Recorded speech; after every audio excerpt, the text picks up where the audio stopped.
Fall is a great time to be hiking in the outdoors. Welcome back to Outdoor Skills Made Easy. Today we're going to talk about our thoughts of what you should put in your day pack as you prepare to go out. First, I want to talk to you about my favorite hydration pack. The Geigerrig company has put together some wonderful features on their packs. We've worn these and taken these with groups of hundreds of youth. We've toured New York, Washington, D.C., Philadelphia, and these have been a lifesaver. You can see that this is the 710, and I'm wearing the larger model, the 1600.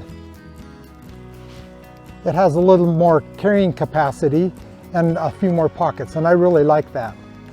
One of the things that I like is when you're opening the hydration pouch to put your water in, it is very wide. You can actually, if you're staying in a hotel and you're doing some day hikes around the city, go to the ice machine, open that baby up and just fill it up with ice, which will keep cold water for you all day long. The other thing that I really like about it is it's pressurized, meaning it's got a valve here that you can pump up, and then when you go to the hydration valve, you can give it a squeeze.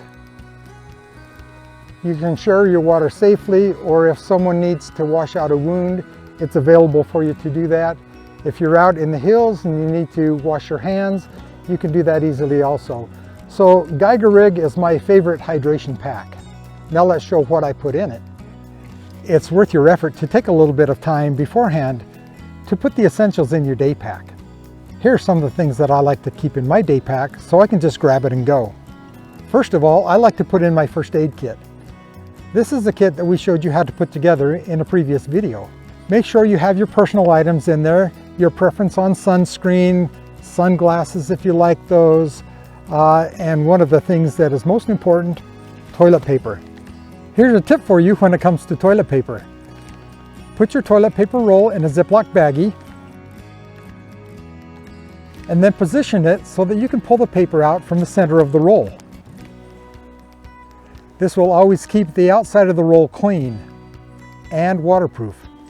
Next, we might be concerned with warmth, so I've got a variety of matches.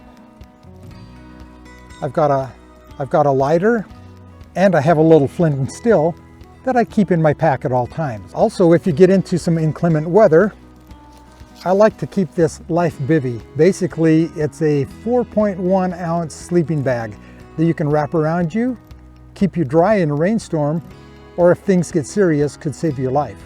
Well worth having. I prefer a great knife, and my preference is a folding knife. Make sure that it's always sharp and ready to go. Snacks along the trail are always important. A cell phone for communication, or radio if you're going further out away from cell phone range, and then your choice of flashlight. And most importantly, we hope that you take with you an attitude of safety and fun. As you go out more and more, your pack will be modified. You'll put in more things that you like or take things away, but we hope that the tips that we've given you will be very helpful. Thanks for joining us today. Join us again on OSME TV.